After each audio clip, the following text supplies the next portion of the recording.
Laozi ने जो भी कहा है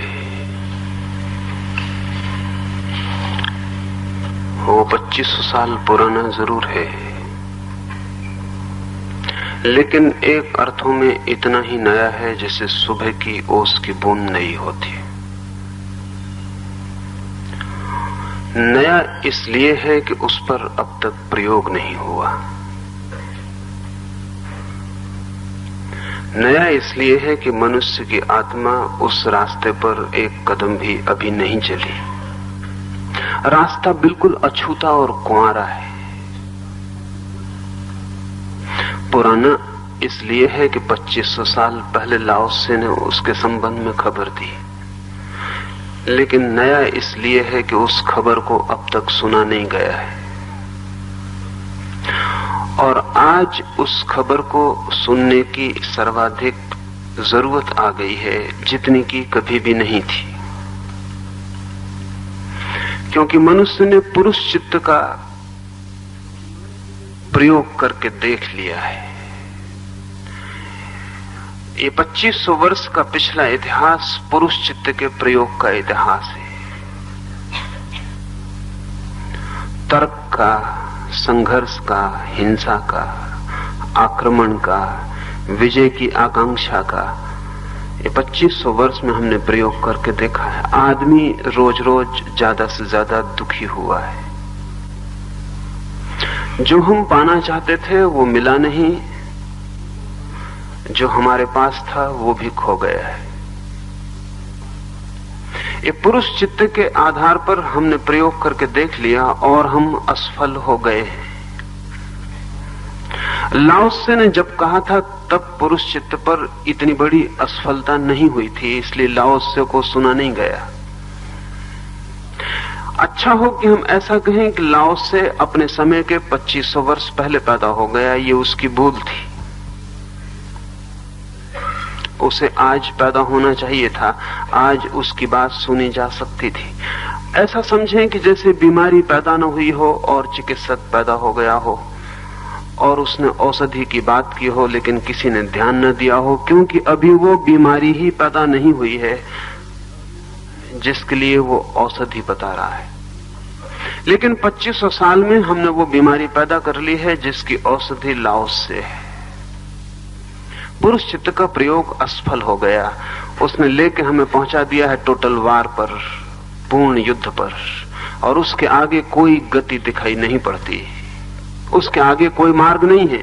या तो मनुष्य जाति समाप्त हो और या मनुष्य जाति किसी नए मार्ग पर चलना शुरू करे। इसलिए आज लाओत्से की बात करने की सार्थकता है। आज लाओत्से चुना जा सकता है, चुनना ही पड़ेगा। अगर आदमी को बचना है तो इस तृण चित्त की जो खूबियां हैं उनको स्थापित किए बिना बचने का कोई उपाय नहीं है। पुरुष हार चुका ये कोशिश करके कि हम सिर्फ पुरुष के आधार पर दुनिया को निर्मित कर लें, लेकिन पुरुष से ज्यादा गहरा तत्व स्त्री है और उसे हम काट के जीवन को निर्मित नहीं कर पाए। हमने सारी जमीन को एक पागलखाना जरूर बना लिया है, हम उसे एक परिवार नहीं बना पाए। वो स्त्री केंद्र पर न हो तो कोई भी घर पागलखाना हो जाएगा।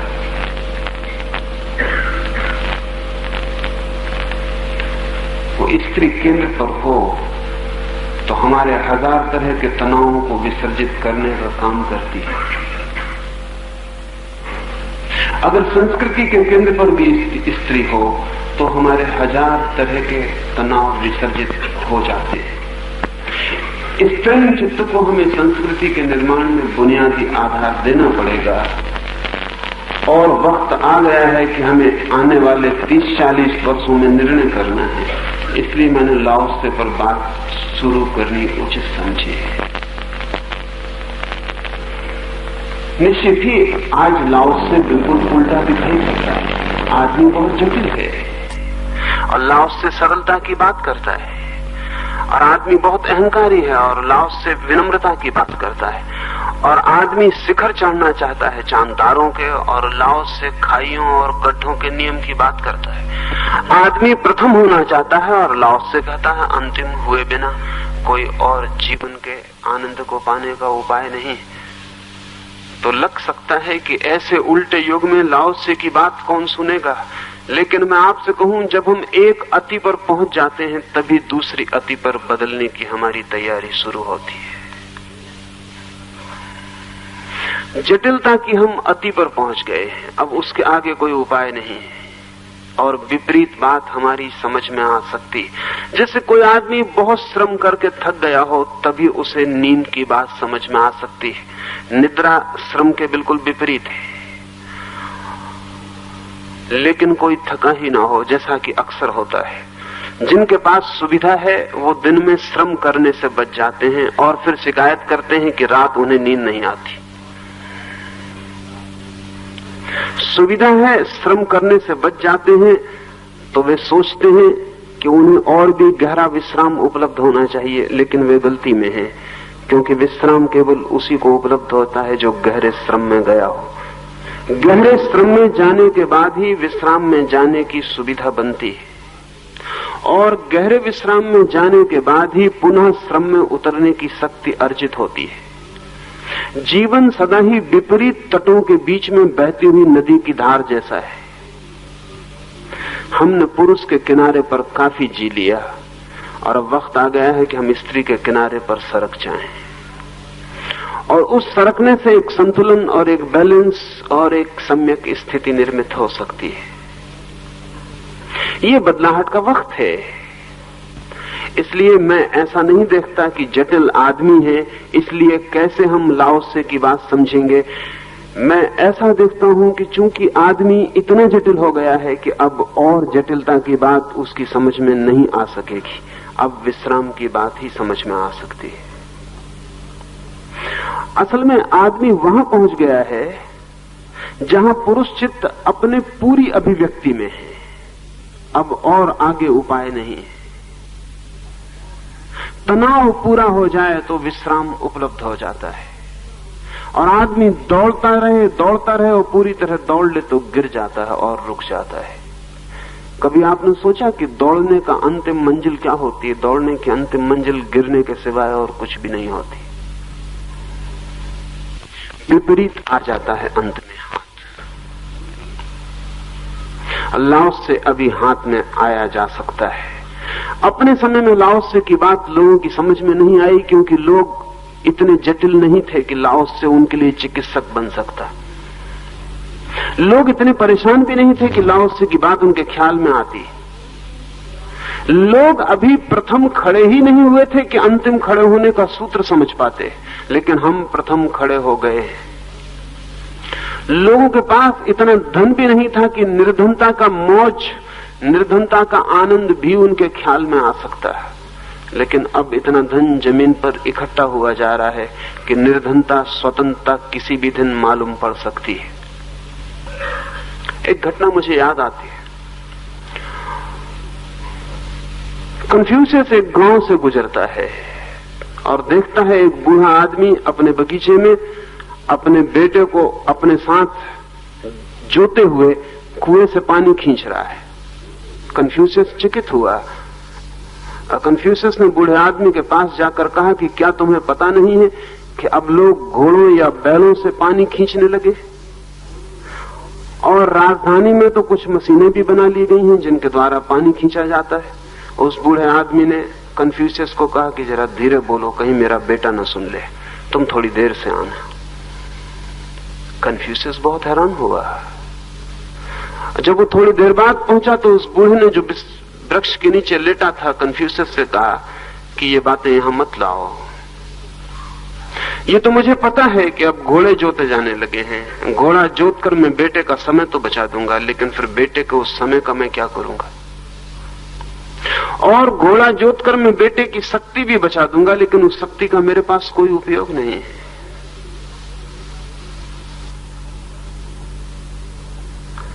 तुम अपनी मशीन और अपने घोड़े को शहर में रखो, यहां उसकी खबर मत लाओ। लेकिन ये खबर रुक नहीं सकती थी। ये पहुंच गई। एक बाप के पास नहीं, दूसरे बाप के पास पहुंच गई होगी, और धीरे धीरे सब जगह आदमी को हटा के मशीन आ गई। ये जो बूढ़ा था ये लाओत्से का अनुयायी था, लेकिन कन्फ्यूशियस जीत गया। लेकिन आज फिर लाओत्से वापस जीत सकता है, क्योंकि जहां जहां मशीन पूरी तरह आ जाएगी वहीं वहीं सवाल उठेगा कि आदमी समय का अब क्या करे, शक्ति का क्या करे। और जिस शक्ति और समय का हम उपयोग नहीं कर पाते उसका हमें दुरुपयोग करना पड़ता है, क्योंकि बिना किए हम नहीं रह सकते। करना तो कुछ पड़ेगा ही। जयपाल सार्त्रे ने कहा है कि चुनाव तुम कर सकते हो, लेकिन न चुनाव करने के चुनाव की कोई स्वतंत्रता नहीं है। You can choose but you can not choose not choosing. चुनना तो पड़ेगा ही, करना तो कुछ पड़ेगा ही। अगर ठीक नहीं करोगे तो गलत करना पड़ेगा। शक्ति का तो उपयोग करना ही पड़ेगा। अगर सृजनात्मक न हुआ तो विध्वंस में हो जाएगा। 2500 साल तक लाओत्से की बात बीज की तरह पड़ी रही कि ठीक वक्त आए तो उसमें अंकुर आ जाएं। वो वक्त आ गया है। अब हम लाओत्से की बात समझ सकते हैं कि इसके पहले कि तुम आदमी को मशीन दो, आदमी की शक्ति का सृजनात्मक उपयोग पहले बता दो। और इसके पहले कि तुम आदमी के हाथ में एटम बम रखो, आदमी की आत्मा इतनी बड़ी बना दो कि एटम बम उसके हाथ में रखा जा सके। अन्यथा एटम बम उसके हाथ में मत रखो। छोटे आदमी के हाथ में एटम बम खतरनाक होगा, अज्ञानी के हाथ में शक्ति खतरनाक हो जाती है। अच्छा है कि अज्ञानी असक्त हो, तो कम से कम कोई दुरुपयोग नहीं होता है। लाओत्से अब समझा जा सकता है, क्योंकि हम वो सारा रास्ता चल के देख लिए जिसके लिए लाओत्से कहता है कि अंत में सिर्फ बीमारियां पैदा होती हैं। इसलिए मैंने लाओत्से को चुना कि हम 2500 साल पुरानी उसकी बात, लेकिन बिल्कुल कुंवारी, क्योंकि उस पर कभी नहीं चला गया, उसकी फिर चर्चा चलाएं। शायद आदमी अब राजी हो जाए। कहता हूं शायद, क्योंकि कई बार ऐसा होता है कि हम मरने को राजी हो जाते हैं लेकिन बदलने को नहीं, क्योंकि मरना ज्यादा आसान मालूम पड़ता है बजाय बदलने के। इसलिए कहता हूं शायद आदमी राजी हो जाए। जरूरी नहीं है कि आदमी राजी हो ही, आदमी मरने को भी राजी हो सकता है। बदलाहट में बड़ा कष्ट होता है, और मरने को हम शहीदगी भी समझ सकते हैं कि हम शहीद हुए जा रहे हैं। और बदलाहट में अहंकार को चोट लगती है कि हमें बदलना पड़ा। आदमी एक कदम रख ले जिस दिशा में, पीछे लौटने में संकोच करता है, क्योंकि लोग क्या कहेंगे। सुना है मैंने कि एक रात मुल्ला नसरुद्दीन शराब घर से बाहर निकला, पिया हुआ, डूबा हुआ। सुनसान निर्जन रास्ता है, अंधेरी रात में सिर्फ बिजली का खंभा ही एकमात्र रास्ते पर उसका गवाह है। चला रास्ते पर सोच के कि कहीं बिजली के खंभे से न टकरा जाऊं। बिजली के खंभे से टकरा गया, क्योंकि जो आदमी किसी चीज से टकराने से बचेगा वो उससे जरूर टकरा जाएगा, क्योंकि बचने के लिए उसे उसी का ध्यान रखना पड़ता है। देखता रहा बिजली के खंभे को कि कहीं टकरा ना जाऊं, देखता रहा कि कहीं भूल चूक ना हो जाए। जिसको देखता था उसी तरफ चलता चला गया और खंभे से टकरा गया। टकरा तो गया, उठा, 5 कदम फिर पीछे गया, और फिर उसने वही किया कि अब दोबारा ना टकरा जाऊं। तो अब उसने और भी बिजली के खंभे पे ध्यान रखा, क्योंकि तर्क सीधा यही कहता है कि अगर बचना हो तो पूरा ध्यान रखो। मालूम होता है पिछली बार थोड़ा तुमने कम ध्यान रखा। अब वो पूरे रास्ते को भूल गया, अब वो बिजली का खंभा ही बस उसकी दृष्टि में रह गया, एकदम एकाग्र कि कहीं टकरा न जाऊं। और उसके कदम फिर चले और वो फिर जाकर टकराया, सिर फूट गया, लहूलुहान हो गया। उठा और बोला कि बड़ी मुश्किल में हूं, आंख में आंसू आ गए। फिर तीसरी बार कोशिश की, लेकिन रास्ता नहीं बदला। इतना बड़ा रास्ता था, उस पर कहीं और भी जा सकता था, वो नहीं किया उसने वही जो 2 बार किया था। तीसरी बार फिर किया, अब की बार और ताकत लगा के किया। अब जब जाके वो सिर के बल गिरा तो सिर उसका घूम गया और एक बिजली के खंभे कई बिजली के खंभे मालूम होने लगे। अब वो और भी घबराया। आखिरी समय उसने ताकत लगा के अपने को इकट्ठा किया और भगवान के भरोसे उसने कहा एक और कोशिश करके देखूं। फिर उसने वही किया पूरी ताकत लगा के, और जब वो चौथी बार जाके गिरा तो उसने कहा, हे भगवान, निकलने का कोई रास्ता नहीं मालूम होता। ऐसा मालूम होता है कि चारों तरफ बिजली के खंभों से घेर दिया गया हूं, जहां जाता हूं वहीं बिजली का खंभा मिल जाता है। वो कहीं जा नहीं रहा है, वो एक ही जगह जा रहा है, और बिजली का खंभा एक ही है, और अंधा आदमी भी बिना टकराए निकल सकता है, लेकिन वो आंख वाला आदमी लेकिन बेहोश नहीं निकल पाता है। हम सब आंख वाले आदमी हैं लेकिन बेहोश, और हमारी बड़ी से बड़ी बेहोशी को लाओस से जो नाम देता है वो अहंकार है। वो कहता अहंकार हमारी बेहोशी है, क्योंकि वो हमें जगत के प्रति तथ्यात्मक नहीं होने देती। हमारे प्रोजेक्शंस को ही वो जगत पे थोप देती है, हमको नहीं देखने देती कि जगत कैसा है। हम अपने को ही जगत पे थोप लेते हैं। हम सब वही देखते रहते हैं जो हमारा अहंकार हमें दिखलाता है, वही सोचते रहते हैं जो सोचने के लिए मजबूर करता है, वही मान लेते हैं जो अहंकार हमसे कहता है मान लो। तथ्य को हम देखने नहीं जाते, और तथ्य को केवल वही देख सकता है जिसके भीतर अहंकार का प्रोजेक्टर विदा हो गया हो। एक मित्र ने पूछा है कि ये अहंकार भी तो प्रकृति से ही पैदा होता है, तो इसको हटाने की क्या जरूरत है? लाओस से नहीं कहता कि हटाओ, और लाओस से ये भी नहीं कहता कि अहंकार प्रकृति से पैदा नहीं होता है। सब बीमारियां भी प्रकृति से ही पैदा होती हैं। जो कुछ भी पैदा होता है प्रकृति से पैदा होता है। लाओस से इतना ही कहता है कि अगर अहंकार की बीमारी को पकड़ोगे तो दुख पाओगे, अगर दुख पाना हो तो मजे से पकड़ो। लेकिन आदमी अद्भुत है, वो पकड़ता अहंकार को और पाना चाहता है आनंद। तब लाओस से कहता तुम गलत बात कर रहे हो। एक आदमी को मरना है तो जहर पी ले, जहर भी प्रकृति से ही पैदा होता है। लेकिन वो आदमी कहे कि जहर प्रकृति से पैदा होता है, जहर तो मैं पीऊंगा क्योंकि प्रकृति से पैदा होता है, लेकिन मरना मैं नहीं चाहता, तब फिर वो कठिनाई में पड़ेगा। लाओस से कहता है मरना हो तो मजे से जहर पी लो और मर जाओ, न मरना हो तो फिर जहर मत पियो।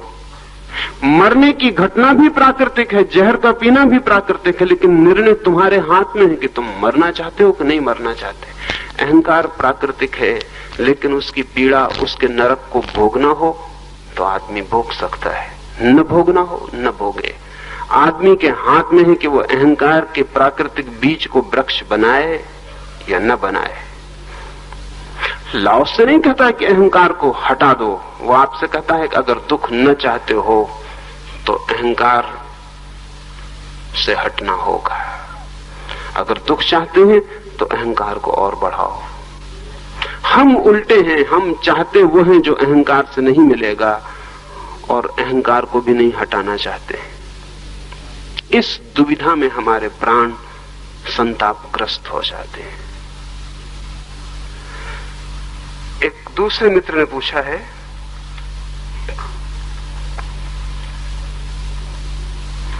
कि सदा ही साधकों ने ऊर्ध्वगमन की बात कही है, ऊपर जाने की, और लाओस से नीचे जाने की बात करता है।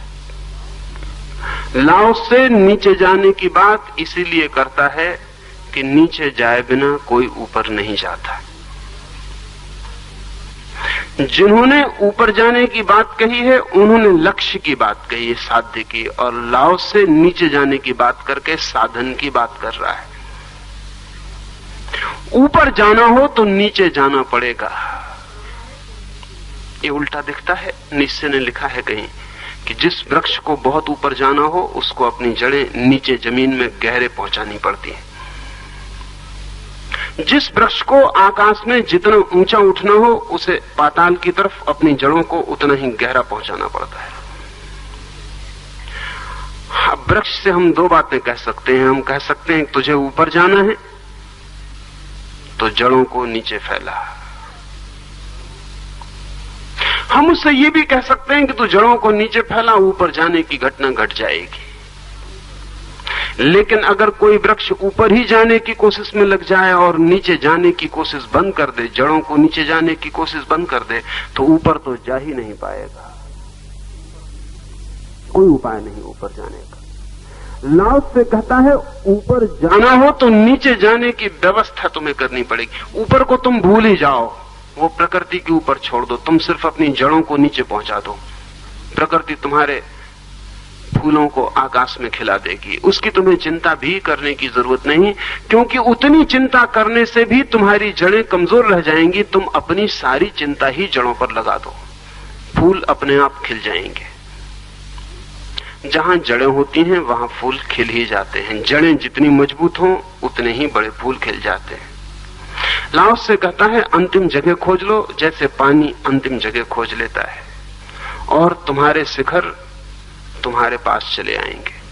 तुम झील बन जाओ और तुम गौरी शंकर बने हुए पाओगे अपने को।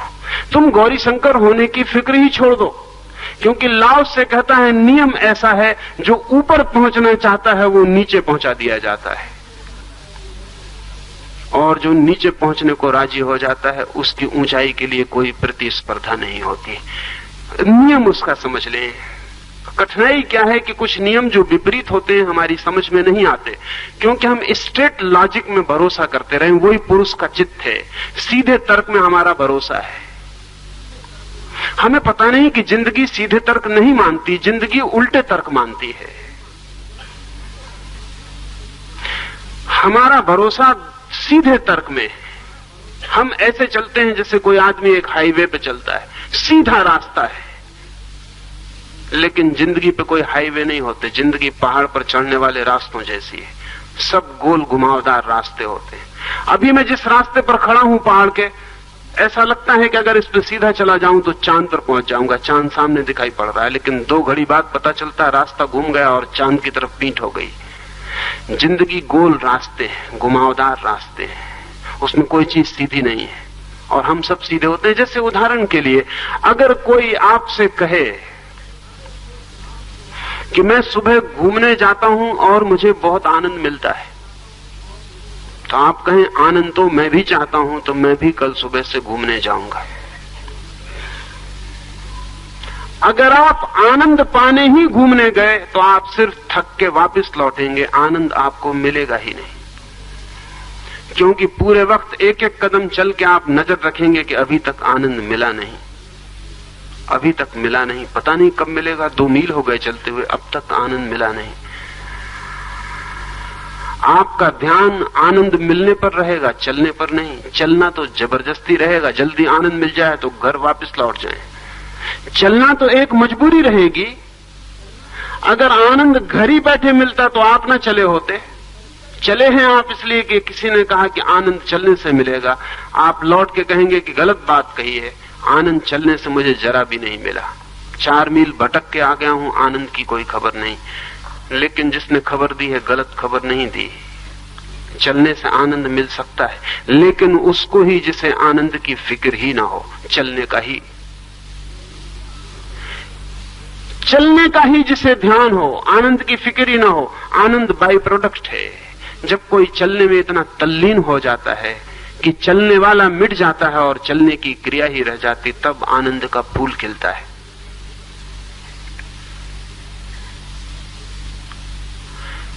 जीवन घुमावदार है। अगर आप सोचते हैं कि किसी को प्रेम करने से आनंद मिलेगा, तो आपको कभी न मिल सकेगा। यद्यपि प्रेम करने से आनंद मिलता है, लेकिन वो उसे ही मिलता है जो प्रेम में डूब जाता है, और आनंद की जिसे चिंता ही नहीं है। जिसे आनंद की चिंता है वो प्रेम तो करता है, लेकिन ध्यान आनंद पर रखता है। पाता है कि प्रेसी का हाथ भी हाथ में ले लिया, अब तक आनंद मिला नहीं, कहीं नहीं मिलने वाला है। फिर भी जो कहते हैं कि प्रेम से आनंद मिलता है, वो ठीक ही कहते हैं। असल में प्रेम और आनंद में संबंध ऐसा नहीं जैसे हम पानी को गर्म करते हैं और वो भाप हो जाता है। कॉजल लिंक नहीं है। पानी को गर्म करिएगा तो पानी भाप बनेगा ही। जीवन में जितने गहरे उतरिएगा उतनी कॉजलिटी, कार्य कारण कम हो जाते हैं, और उतने ही ज्यादा सहज परिणाम सघन हो जाते हैं। जीवन की जितनी गहरी बातें हैं वो सब सहज परिणाम हैं। आप कहीं संगीत सुनने गए हैं, अब आप बैठे हैं बिल्कुल रीढ़ को उठाकर, आसन साधे हुए कि आनंद मिलना चाहिए, आप सिर्फ थक जाएंगे। कोई आनंद नहीं मिलेगा।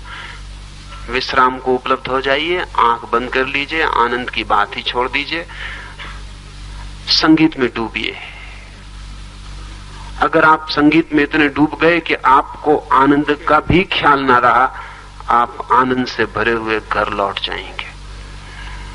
ये आनंद का जो फूल है आपके तनाव में नहीं खिलता, आपके विश्राम में खिलता है। और जो लोग भी साध्य के प्रति बहुत उत्सुक होते हैं वो कभी विश्राम को उपलब्ध नहीं होते। इसलिए लाओ से कहता है, ऊपर की तुम फिक्र छोड़ो, तुम पानी की तरह हो जाओ, तुम नीचे बह जाओ, तुम गड्ढों में भर जाओ। शिखर तो उपलब्ध हो ही जाते हैं, वो उनकी बात ही नहीं करता, वो हो ही जाते हैं, उनकी चर्चा की भी जरूरत नहीं है। लेकिन हम उल्टे लोग हैं, अगर हम लाओ से की बात भी सुनेंगे तो भी हम इसीलिए सुनेंगे कि लाओ से कहता है कि पहुंच जाओगे ऊपर। अगर नीचे गए तो हम भरोसा कर लेना चाहते हैं कि पक्का है ये गणित कि हम नीचे चले जाएं और ऊपर न पहुंचे, तो उल्टे और नीचे चले गए और ऊपर पहुंचने से वंचित हुए। पक्का है कि नीचे जाएंगे तो ऊपर पहुंचेंगे, हम बिल्कुल पक्का करके जाते हैं हम नीचे तो पहुंच जाएंगे, ऊपर हम नहीं पहुंचेंगे, क्योंकि वो ऊपर पहुंचना जो था वो पक्का करके जाने वालों के हाथ की बात नहीं है। उसके लिए कोई गारंटी नहीं है, और जहां गारंटी है वहां वो नहीं होगा, वो घटना ही नहीं घटेगी। इस जीवन के विपरीत तर्क को समझ लेने की जरूरत है। मेरे पास लोग आते हैं, वो कहते हैं शांति चाहिए। मैं उनसे कहता हूं शांति को भूल जाओ, तुम सिर्फ ध्यान करो। वो कहते हैं कि ध्यान करेंगे तो शांति मिल जाएगी। मैं उनसे कह रहा हूं शांति को तुम भूल जाओ, तुम सिर्फ ध्यान करो। वो कहते हैं अगर ध्यान करेंगे तो शांति मिल जाएगी।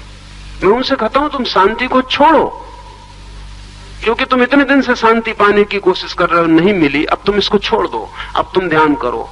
वो कहते हैं क्या शांति का ख्याल छोड़ देने से शांति मिल जाएगी? वो बात वहीं अटकी रहती है। सुना है मैंने कि मुल्ला नसरुद्दीन जब 100 वर्ष का हुआ तो अचानक गांव के लोगों ने देखा कि वो इतना संतुष्ट, इतना आनंदित, इतना कंटेंटेड हो गया है कि लोग चकित हुए, क्योंकि उससे ज्यादा डिसकंटेंट आदमी खोजना मुश्किल था। बहुत असंतुष्ट आदमी था, हर चीज से परेशान आदमी था, हर चीज की शिकायत थी, एकदम आनंदित हो गया है। तो गांव के लोग इकट्ठे हो गए और सारे गांव के लोगों ने कहा कि नसरुद्दीन चमत्कार है, तुम और शांत हो गए, हम कभी सोच ही नहीं सकते थे, ये चमत्कार हो गया। इसका राज क्या है? नसरुद्दीन ने कहा कि मैंने 99 साल गंवाए शांत होने की कोशिश में, आज मैंने तय किया कि अब अशांति के साथ ही जी लेंगे। इतनी राज है। आज मैंने तय कर लिया कि अब शांति नहीं चाहिए, अब अशांति के साथ ही जी लेंगे। हो गया बहुत, 99 साल कोशिश कर ली, शांति नहीं मिली, अब हम छोड़ते हैं। और सच में एकदम शांत हो गया हूं, क्योंकि जो अशांति के साथ जीने को राजी है उसकी शांति में क्या कमी रह जाएगी। जो दुख के साथ जीने को राजी है उसके सुख को कौन छीन सकता है।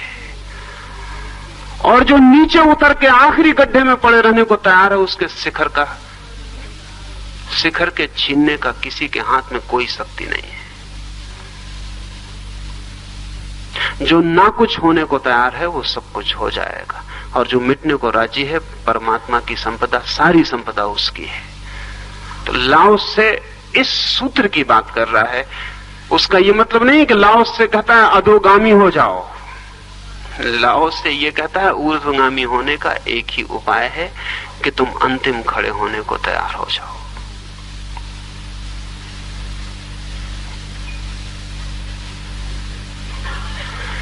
एक मित्र ने पूछा है कि लाओ से स्तृण चित्त की इतनी गहराई की बात करता है, लेकिन स्तृण चित्त से अब तक एक तीर्थंकर, एक अवतार, एक पैगंबर, कोई एक जीसस, कोई बुद्ध, कोई महावीर, कोई कृष्ण पैदा नहीं हुआ। होना तो उल्टा ही चाहिए था।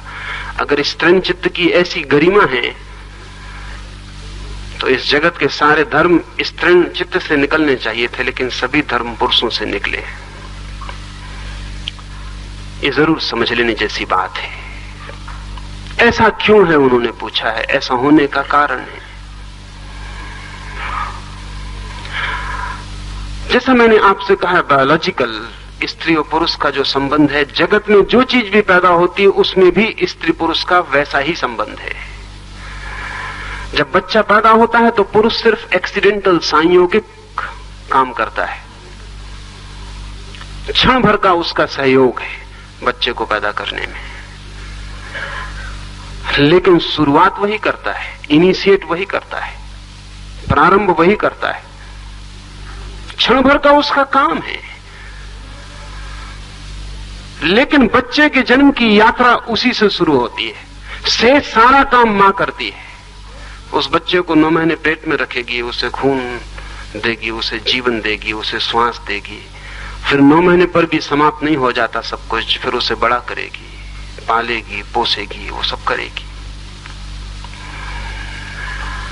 इस जगत में और चीजें भी जो पैदा होती हैं वो भी ऐसे ही पैदा होती हैं। आप चकित होंगे जानकर कि महावीर जरूर धर्म को जन्म देते हैं, जीसस धर्म को जन्म देते हैं, बुद्ध, लेकिन इस जगत में कोई भी धर्म बिना स्त्रियों के बचता नहीं। स्त्रियां ही उसे बचाती, बड़ा करती और फैलाती। ये आपके ख्याल में नहीं होगा, ये आपके ख्याल में नहीं होगा। जाके मंदिर में, मस्जिद में, चर्च में झांक के देखें वहां कौन है। वहां पुरुष नदारत है, और अगर कोई पुरुष पहुंच भी गया तो सिर्फ अपनी पत्नी के भय की वजह से वहां हाजिर है। सारे मंदिर, सारे चर्च, सारे गिरजे स्त्रियां चला रही हैं। धर्म को जन्म तो पुरुष दे जाता है, लेकिन उसकी देखभाल, उसकी संभाल, उसको गर्भ में रखना और संभालना और उसको बड़ा करना स्त्रियां करती हैं।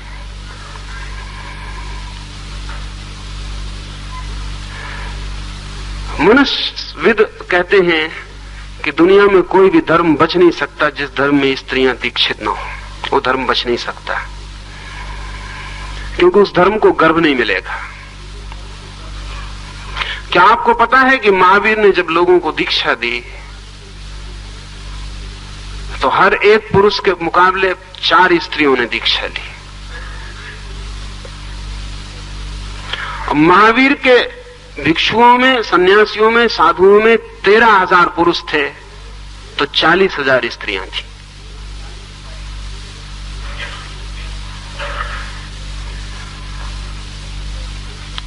जीसस को पुरुषों ने सूली लगाई, लेकिन जिसने सूली से नीचे उतारा था वो एक वेश्या थी।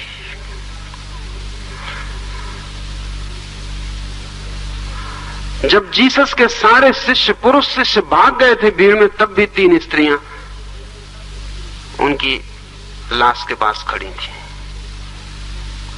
अंतिम सांस जीसस ने स्त्रियों के बीच छोड़ी, और जिन्होंने उन्हें सूली से उतारा वो स्त्रियां थी। और जब पुरुष भाग गए थे तब भी स्त्रियां वहां तैयार थीं, खतरा था उनकी भी मौत का। जन्म तो सब पुरुषों ने दिया, क्योंकि बायोलॉजिकल जो है वही साइकोलॉजिकल भी है। सब धर्मों को जन्म पुरुषों ने दिया है, लेकिन सब धर्मों को गर्भ स्त्रियों ने दिया है। ये अगर ख्याल में आ जाएगा तो ये शिकायत आपके मन में नहीं उठेगी। और आज भी अगर जमीन पर धर्म जिंदा है तो वो पुरुषों की वजह से नहीं। जन्म भला वो देते हो, लेकिन उनको जिंदा रखने के लिए स्त्रियों के सिवाय कोई उपाय नहीं है। किसी भी चीज को जन्म पुरुष देने की पहल कर सकता है, लेकिन उसको गर्भ नहीं दे सकता। और जन्म देने से किसी चीज को जन्म नहीं मिलता, गर्भ देने से ही वस्तुतः जन्म मिलता है। क्योंकि हाड़ मांस, खून मांस, मज्जा वो स्त्रियां देती हैं।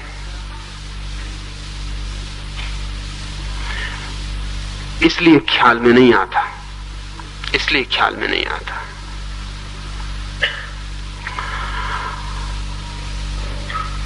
सुरक्षा, विस्तार, संरक्षण स्त्री चित्त का हिस्सा है। पहल, प्रारंभ पुरुष चित्त का हिस्सा है। लेकिन पुरुष पहल करने के बाद ऊब जाता है, दूसरे काम में लग जाता है। अगर महावीर को फिर से जन्म मिले तो एक बात पक्की है कि वो जैन धर्म की बात अब नहीं करेंगे, वो किसी दूसरे धर्म को जन्म दे देंगे।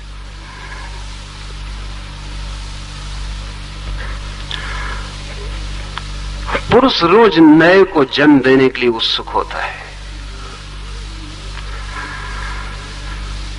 स्त्री पुराने को संभालने के लिए आतुर होती है। एक अर्थ में प्रकृति इन दोनों से जीवन को स्थिर करती है, क्योंकि सिर्फ नए को जन्म देना काफी नहीं है, पुराने को संभालना भी उतना ही जरूरी है, अन्यथा जन्म देने का कोई अर्थ ही न रह जाएगा। इसलिए पुरुष अगर ठीक पुरुष चित्त का हो तो सदा ही प्रगतिशील होता है, पुरुष अगर ठीक पुरुष चित्त का हो तो सदा ही प्रगतिशील होता है। स्त्री अगर ठीक स्त्री चित्त की हो तो सदा ही परंपरावादी होती है। परंपरा का इतना ही अर्थ है जिसको जन्म दिया जा चुका है उसको संभालना है, और प्रगतिशीलता का इतना ही अर्थ है कि जिसको जन्म नहीं दिया गया है उसे जन्म देना है। लेकिन जन्म देकर क्या करोगे अगर कोई संभालने वाला उपलब्ध ना हो? तो गर्भपात ही होंगे और कुछ ना होगा, अबॉर्शंस हो जाएंगे। अगर पुरुष के ही हाथ में कोई चीज हो तो अबॉर्शन ही होगा और कुछ नहीं हो सकता। उसकी उत्सुकता उतनी ही देर तक है जब तक उसने जन्म की प्रक्रिया को जारी नहीं कर दिया। प्रक्रिया जारी हो गई, वो दूसरे जन्म की प्रक्रिया पर हट जाता है। लेकिन वहीं से जीवन की असली बात शुरू होती है, वहां से स्त्री उसे संभाल लेती है। पुरुष चित्त और स्त्री चित्र दोनों एक ही गाड़ी के दो पहिए हैं। इसलिए स्त्रियों ने कोई धर्म को जन्म नहीं दिया, लेकिन स्त्रियों ने ही सारे धर्म को बचा कर रखा है।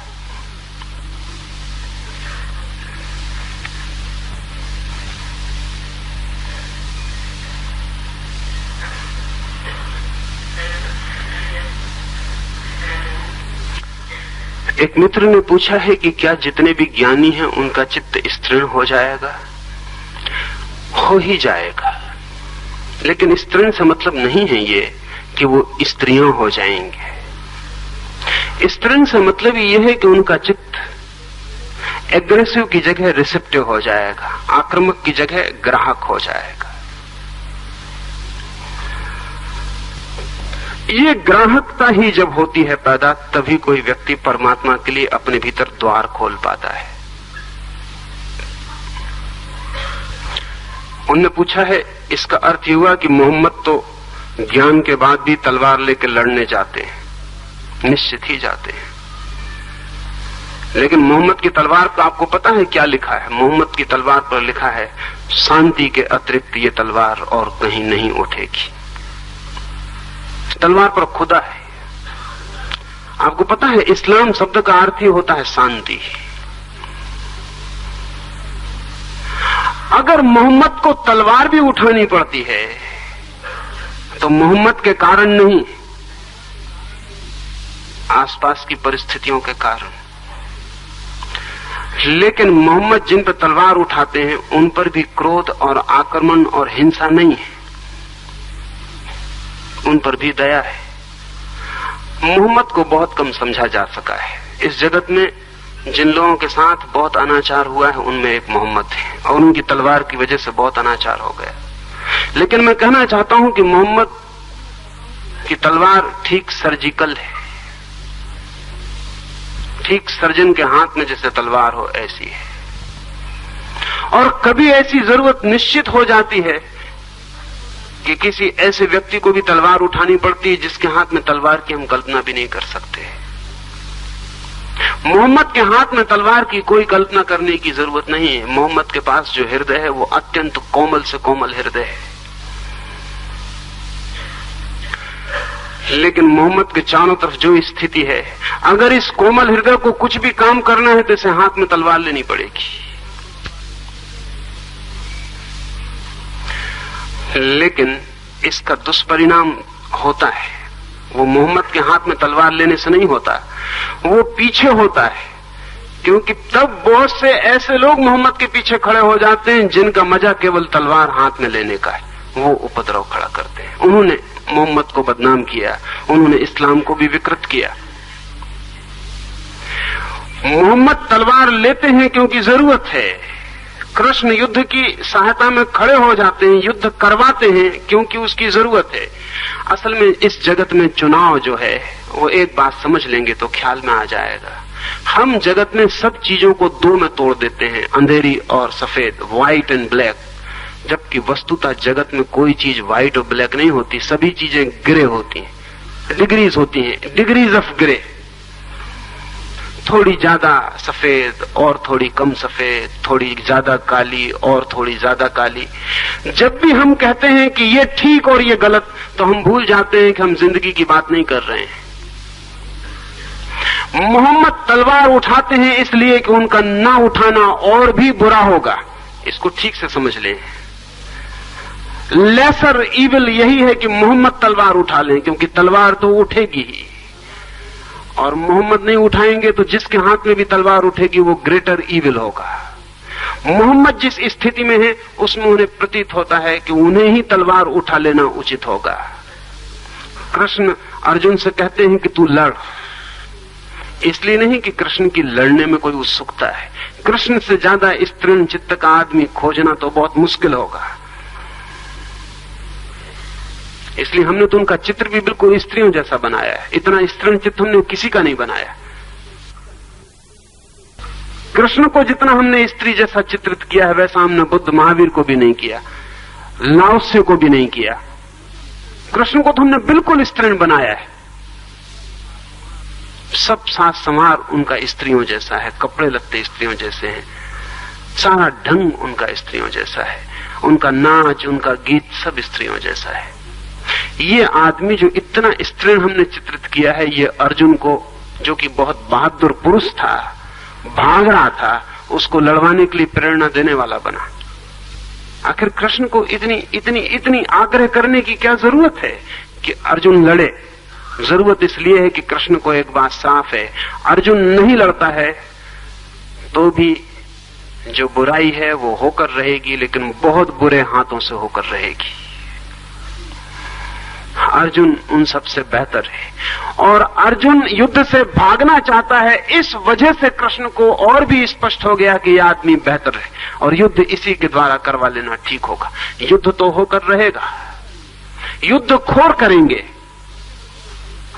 कभी कभी मैं सोचता हूं कि अगर अर्जुन की जगह भीम के रथ पर कृष्ण बैठे होते तो शायद गीता पैदा न होती, क्योंकि भीम इतना आतुर होता कि जल्दी बढ़ाओ, आगे ले चलो। हो सकता है कृष्ण खुद ही कहते कि क्षमा कर, ये युद्ध ठीक नहीं है। ये अर्जुन इसमें कारगर है। अर्जुन भागने की कहने लगा, उसने सिद्ध कर दी एक बात तो कि वो आदमी भला है, एकदम भला है।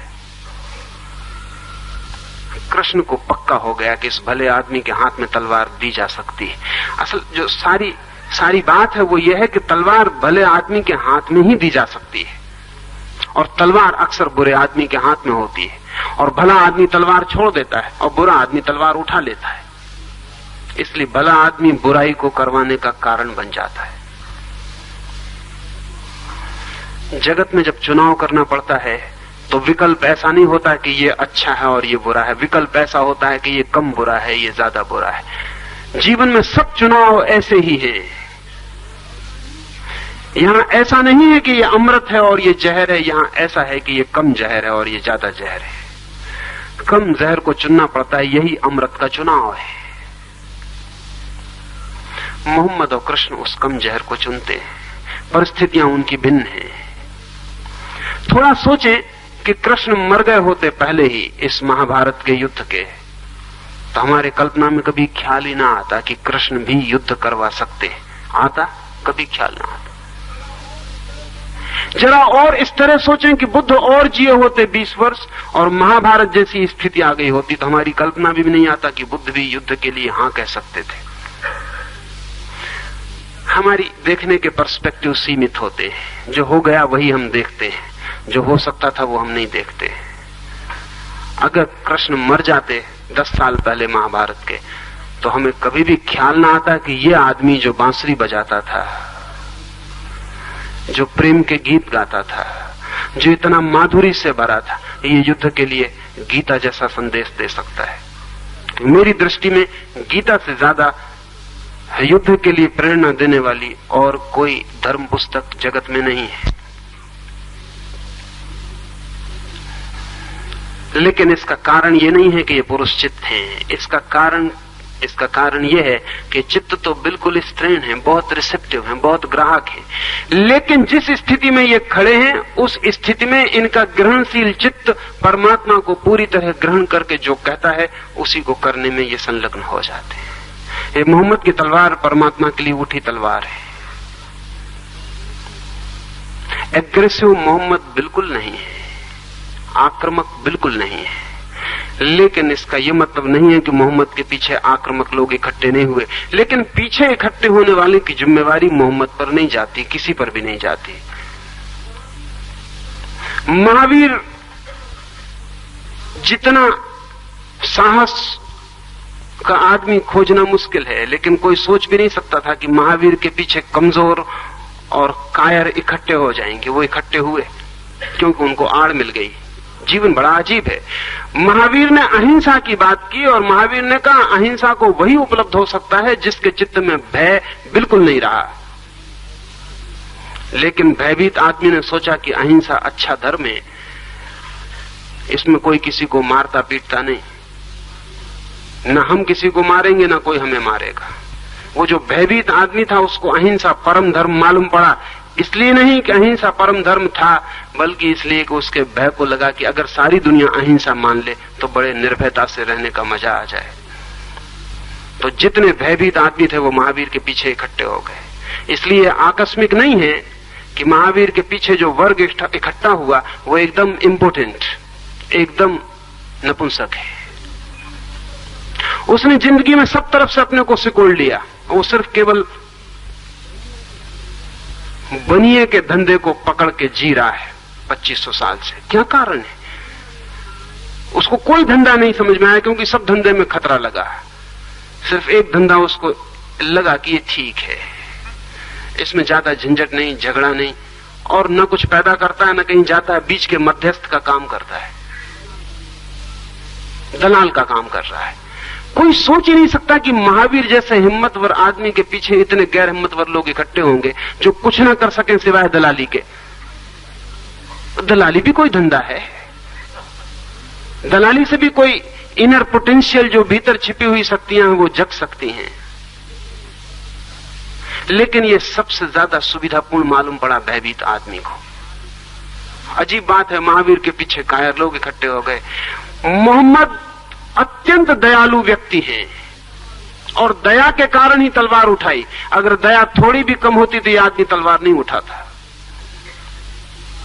लेकिन उनके पीछे खूंखार और जंगली आदमी इकट्ठे हो गए, क्योंकि तलवार दिखी। उन्होंने कहा बड़े मजे की बात है, धर्म और तलवार दोनों का जोड़ हो गया, सोने में सुगंध आ गई। अब हमसे कोई ये भी नहीं कह सकता कि तुम मार रहे, अब हम धर्म के नाम पर मारेंगे और काटेंगे। तो मध्य एशिया की जितनी बर्बर कौमें थीं, तातार थे, हूण थे, तुर्क थे, वो सब इस्लाम में सम्मिलित हो गए, क्योंकि तलवार को पहली दफा अपराधी के जगह से हटाकर मंदिर का रुतबा मिला। वो सब पीछे खड़े हो गए तलवार लेके। उन्होंने सारी दुनिया रोन डाली। आज जो दुनिया में इस्लाम का इतना प्रभाव है, ये मोहम्मद की वजह से नहीं, ये जो इतनी संख्या है मोहम्मद की वजह से नहीं, ये इन दुष्टों की वजह से जो पीछे इकट्ठे हो गए। इन्होंने रोन डाली सारी दुनिया, लेकिन इस्लाम मार डाला इन्होंने। शांति का धर्म सबसे ज्यादा अशांति का धर्म बन गया। लेकिन मोहम्मद जिम्मेवार नहीं। मोहम्मद क्या कर सकते हैं? महावीर क्या कर सकते हैं? महावीर सोच ही नहीं सकते कि मेरे पीछे वणिकों की एक कतार खड़ी हो जाएगी, कल्पना भी नहीं कर सकते। लेकिन जीवन के तर्क बड़े अजीब हैं, बहुत अजीब है। कुछ कहा नहीं जा सकता। और एक तर्क जो कि लाओत्से को समझने में भी उपयोगी होगा वो ये है कि अक्सर आप विरोधी आदमी से प्रभावित होते हैं। दी अपोजिट, जैसा सेक्स में होता है वैसी सब चीजों में होता है। आप अपने से विपरीत आदमी से प्रभावित होते हैं। ये बड़ी खतरनाक बात है, लेकिन ये होता है। महावीर बहादुर से बहादुर, इसलिए उनको महावीर नाम मिला। ये उनका नाम तो नहीं है, नाम तो उनका वर्धमान है। महावीर का नाम दिया क्योंकि उनके वीरता का कोई मुकाबला ही नहीं है, सच में नहीं है। ये महावीर के पीछे जो लोग प्रभावित हुए वो कायर होंगे, ये सोचा भी नहीं जा सकता। लेकिन हमेशा ऐसा होता है, वीरता से कायर ही प्रभावित होते हैं, वीर प्रभावित नहीं होते। वीर क्या प्रभावित होंगे कि हो गए वीर तो ठीक है, अपने घर के हो गए, लेकिन कायर एकदम प्रभावित हो जाता है कि ये रहा महावीर, इसके चरणों में सिर रखे, ये है आदमी। असल में क्यों? क्योंकि ये कायर भी सोचता रहा है कभी हम भी ऐसे हो जाएं। हो तो नहीं सकते, ये आइडियल है, ये आदर्श, लेकिन इसके चरणों में सिर तो रख सकते हैं, इसका यशगान तो कर सकते हैं, इसकी जय जयकार तो बोल सकते हैं। ये उनका आदर्श बन जाता है, क्योंकि भीतर इससे विपरीत उनके आदमी छिपा है। वो इकट्ठे हो जाते हैं, वो अड़चन डाल देते हैं। सदा ऐसा होता है कि हम अपने से विपरीत से आकर्षित हो जाते हैं, और तब बड़ी कठिनाई होती है। हम जिस वजह से आकर्षित होते हैं हम उससे उल्टे होते हैं, और फिर ये आकर्षित हुए लोग ही पीछे संप्रदाय निर्मित करेंगे, संस्था चलाएंगे, संगठन बनाएंगे, संप्रदाय होगा, वो इनके हाथ में होगा। फिर ये सारी व्याख्या बदलेंगे, फिर ये रीइंटरप्रेट करेंगे, नई व्याख्याएं करेंगे, और सारी चीज और ही हो जाएगी, सारी चीज और ही हो जाएगी। अगर इतिहास का ये ढंग हमारे ख्याल में आ जाए तो शायद भविष्य में हम आदमी को सचेत कर सकें कि तुम जरा सोच समझ के। अभी मनस्विद कहते हैं कि जब भी कोई पुरुष किसी स्त्री से प्रभावित होता है तो वो उन गुणों से प्रभावित होता है जो उसमें नहीं है, स्त्री उन गुणों से प्रभावित होती है जो उसमें नहीं है। जो हम में नहीं है उससे हम प्रभावित होते हैं, जो हम में है उससे हम कभी प्रभावित नहीं होते, क्योंकि वो तो हम में है ही, उससे प्रभावित होने का कोई कारण नहीं। चूंकि विपरीत गुणों से लोग प्रभावित होते हैं, और विपरीत जितने गुण होते हैं उतना ज्यादा रोमांच, उतना ज्यादा रोमांस, उतना प्रेम पैदा होता है। लेकिन फिर विवाह में वे ही विपरीत गुण कलह का कारण भी बनते हैं। अब ये मुश्किल है, इसलिए मनोवैज्ञानिक कहते हैं कि जितने बड़े प्रेम से विवाह होगा उतने ही खतरे में ले जा सकता है, क्योंकि प्रेम का मतलब ये होता है कि बड़ी विपरीत आकर्षण था। जो बहुत कठोर आदमी है वो नाजुक से प्रभावित होगा, लेकिन जब दोनों साथ रहेंगे तो नाजुक और कठोर में कोई तालमेल पड़ेगा नहीं, झंझट रो जाएगी। अगर कोई बहुत इंटेलेक्चुअल, बहुत बुद्धिमान आदमी है तो वो बुद्धिमान स्त्री से प्रभावित नहीं होगा, कभी नहीं होगा। वो एक ऐसी स्त्री खोजेगा जिसमें बुद्धि नाम मात्र को ना हो, वो उससे प्रभावित होगा। लेकिन फिर अड़चन आएगी, क्योंकि जब दोनों साथ रहेंगे तो वो पाएगा कहां की जड़ बुद्धि से पाला पड़ गया। अब इसमें किसी का कसूर नहीं है, ये सिर्फ जीवन का विपरीत का तर्क दिक्कत डालता है। विपरीत से हम प्रभावित होते हैं, लेकिन विपरीत के साथ रह नहीं सकते। इसलिए हमारी आखिरी दिक्कत यह होती है कि जिससे हम प्रभावित होते हैं उसके साथ रह नहीं सकते, और जिसके साथ हम रह सकते हैं उससे हम कभी प्रभावित नहीं होते। इसलिए पुराने लोग ज्यादा होशियार थे या कहें चालाक थे, तो वो कहते थे विवाह किसी और से करना और प्रेम किसी और से करना, ये दोनों काम कभी एक साथ मत करना। विवाह उससे करना जिसके साथ रह सको, और प्रेम उससे करना जिससे प्रभावित हो, और इनको कभी घोलमेल मत करना, इनको कभी एक साथ मत लाना। अभी अमेरिका के जो श्रेष्ठतम चिंतनशील लोग हैं वो कहते हैं कि अमेरिका को अगर बचाना है तो हमें ये पुरानी चालाकी वापस लौटानी पड़ेगी, क्योंकि अमेरिका ने एक गलती कर ली है। गलती अब लगती है कि वो कहते हैं कि जिससे प्रेम हो उससे विवाह करना। वो है तो बात बहुत अद्भुत, लेकिन वो घट नहीं पाती, क्योंकि प्रेम उससे हो जाता है जो विपरीत है। फिर उसके साथ रहने में मुसीबत खड़ी हो जाती है। जिन जिन चीजों ने प्रभावित किया था वे ही कलह का कारण बन जाएंगी, क्योंकि उनसे आपका तालमेल तो बैठ नहीं सकता। ठीक जैसा पति पत्नी के बीच घटता है वैसे ही गुरु शिष्य के बीच घटता है। ये गुरु शिष्य का भी बड़ा रोमांस है। विपरीत से प्रभावित होकर लोग चले आते हैं, फिर साथ रहना भी मुश्किल हो जाता। इसलिए जिंदा गुरु के साथ रहना बहुत कठिन पड़ता है। मरे गुरु के साथ दिक्कत नहीं आती, क्योंकि दूसरा मौजूद ही नहीं होता। आपकी जो मर्जी हो माने चले जाओ। अब जीसस ने तो कहा है कि जो तुम्हारे गाल पर चांटा मारे दूसरा गाल उसके सामने कर देना, और ईसाइयत ने इतनी हत्याएं की हैं जिसका हिसाब लगाना मुश्किल है। ये क्या बात है? ये जीसस जैसे आदमी के पास ये लोग कैसे इकट्ठे हो गए? ये प्रभावित हुए, ये दुष्ट वर्ग प्रभावित हुआ एकदम। इसने कहा कि बात तो यही सच है, हम नहीं कर पाते कोई हर्ज नहीं, लेकिन कम से कम हम जय जय जीसस की तो कर ही सकते हैं, जयकार तो कर ही सकते हैं। वो इकट्ठा हो गया। उसने लोगों की गर्दनें काट दी, ये शिक्षा समझाने के लिए कि जो तुम्हारे गाल पर एक चांटा मारे दूसरा उसके सामने कर देना। उसने लाखों लोगों की गर्दनें काट दी, क्योंकि ये सिद्धांत समझाना बिल्कुल जरूरी है। इस सिद्धांत के बिना दुनिया का हित नहीं होगा। ऐसा विपरीत हो जाता है।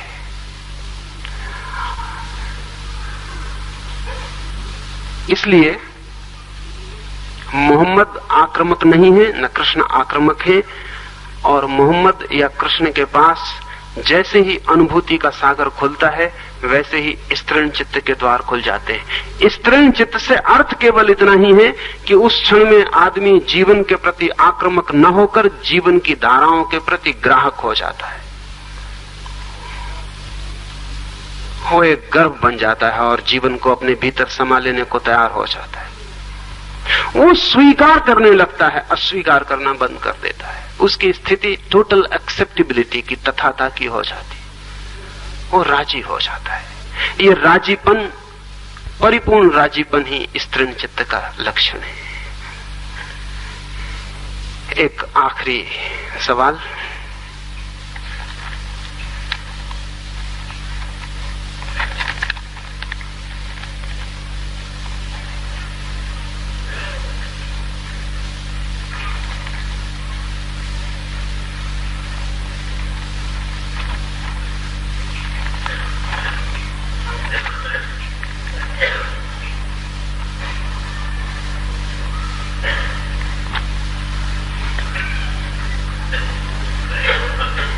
आखिरी सवाल एक छोटा सा। एक मित्र ने पूछा है कि क्या निरअहंकारता की क्षमता साधारण आदमी को भी मिल सकती है?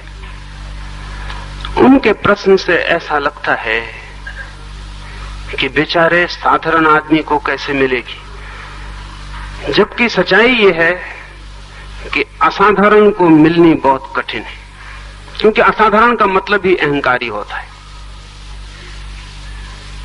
साधारण को ही मिल सकती है, लेकिन साधारण साधारण को नहीं। एक्स्ट्रा ऑर्डिनरीली ऑर्डिनरी, असाधारण रूप से जो साधारण होता है। साधारण साधारण मैं किसको कहता हूं? साधारण साधारण उसको कहता हूं जिसको सब तो साधारण कहते हैं, लेकिन वो खुद साधारण नहीं मानता। असाधारण रूप से साधारण मैं उसको कहता हूं जिसको दुनिया चाहे असाधारण कहती हो, लेकिन वो अपने को साधारण मानता है। मैं 10-12 वर्ष पूरे मुल्क में घूमा, लाखों लोग मुझे मिले। सैकड़ों लोगों ने मुझसे आके कहा कि आप जो बातें कहते हैं वो साधारण आदमी की समझ में कैसे आएंगी। मैंने उनसे पूछा आपकी समझ में आती? उन्होंने कहा मेरी तो समझ में आती, लेकिन साधारण आदमी की समझ में कैसे आएंगी? मैंने कहा कि मुझे घूमते 12 साल हो गए, लाखों लोग मैंने देखे, सैकड़ों लोगों ने ये सवाल मुझसे किया, अब तक मुझे साधारण आदमी नहीं मिला जिसने कहा हो कि मैं साधारण आदमी हूं, मेरी समझ में ये कैसे आएगा। तो मैंने उनसे कहा कि वो साधारण आदमी कहां है, मुझे उससे मिला दो, एक दफा उसके दर्शन करने जैसे।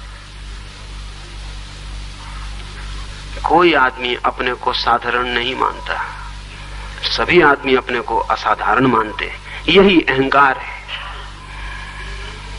और आदमी अपने को साधारण जान ले और मान ले तो अहंकार विदा हो गया। और सभी आदमी साधारण हैं, सभी आदमी साधारण हैं, असाधारण कोई भी नहीं। सिर्फ एक ही आदमी को असाधारण हम कह सकते हैं जो इस साधारणता को जान ले, बस, और किसी को असाधारण नहीं कह सकते। मन हमारा करता नहीं ये मानने को कि मैं और साधारण। कितने कितने उपाय से हम समझाते हैं कि मेरा जैसा आदमी कभी नहीं हुआ, कभी नहीं होगा। हालांकि कभी इस पे सोचते नहीं कि ऐसा कहने का क्या कारण है, क्या ऐसी विशेषता है, क्या ऐसी खूबी है। कुछ भी ऐसी खूबी नहीं, कुछ भी ऐसी विशेषता नहीं, लेकिन मन ये मानने को नहीं करता कि मैं साधारण हूं, क्योंकि जैसे ही हम ये माने कि मैं साधारण हूं, वैसे ही ऊपर चढ़ने की यात्रा बंद होती है। असल में असाधारण मानने की कारण है। जब मैं मानता हूं कि मैं असाधारण हूं, तो मैं जहां भी हूं वो जगह मेरे योग्य नहीं रहती। मेरे योग्य जगह तो ऊपर है जहां मैं नहीं हूं। दुनिया को पता नहीं है और दुनिया बाधाएं डाल रही है, अन्यथा मैं ठीक जगह पे अपनी पहुंच जाऊं, पहुंच के मैं रहूंगा।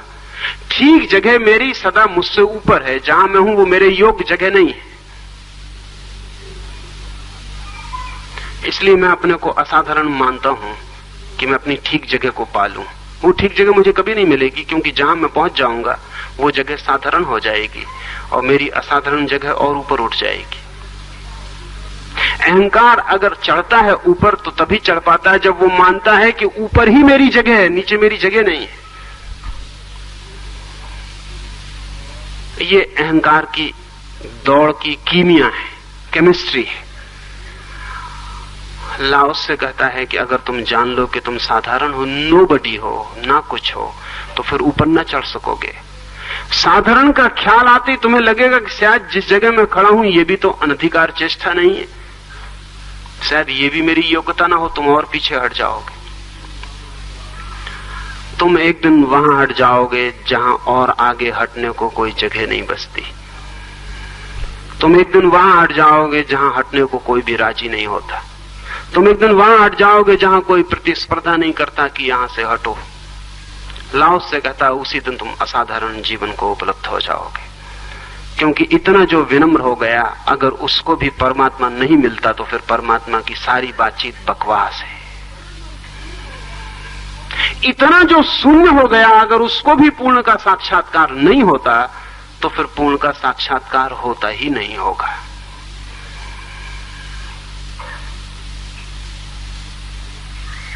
ये जो साधारण हो जाने की अपनी तरफ से चेष्टा है, समझ, साधना, जो भी हम कहें, ऐसा मत सोचें कि साधारण आदमी ये कैसे करेगा।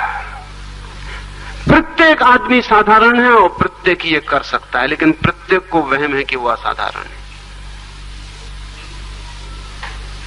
उस वहम को तोड़ना जरूरी है।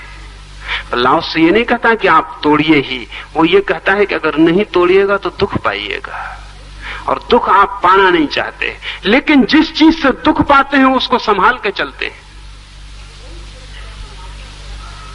करीब करीब ऐसा मामला है कि हम अपनी बीमारियों को संभाल के चलते हैं, कहीं बीमारी छूट ना जाए, और दुख पाते हैं और शोरगुल मचाते रहते हैं कि बहुत दुख है, बहुत दुख है, लेकिन जिस चीज से दुख मिल रहा है उसे हम छोड़ना नहीं चाहते।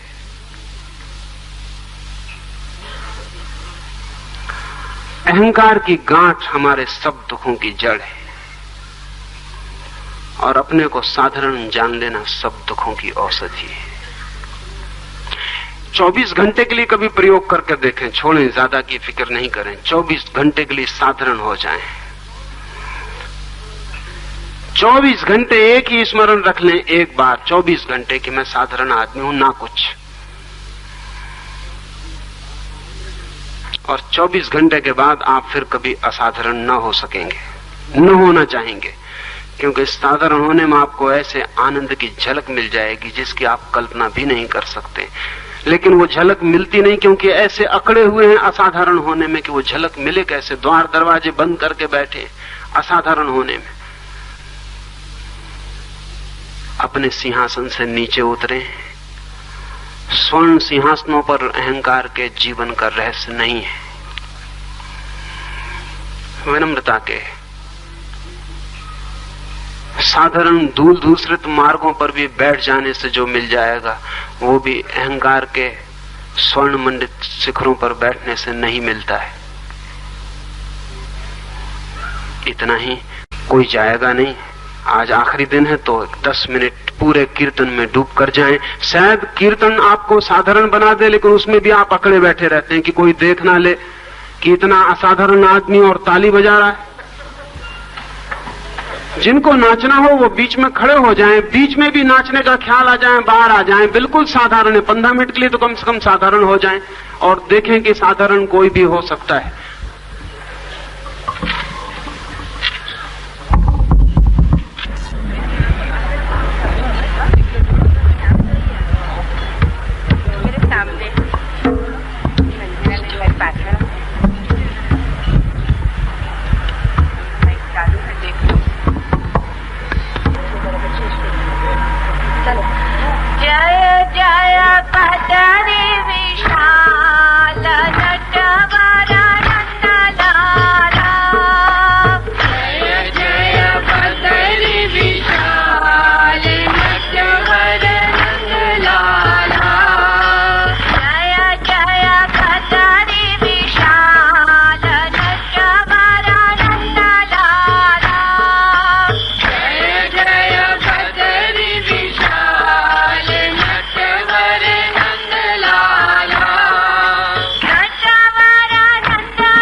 For more information you can contact us knowledgeme.com. अधिक जानकारी के लिए आप हमें संपर्क कर सकते हैं knowledgeme.com पर। आभार।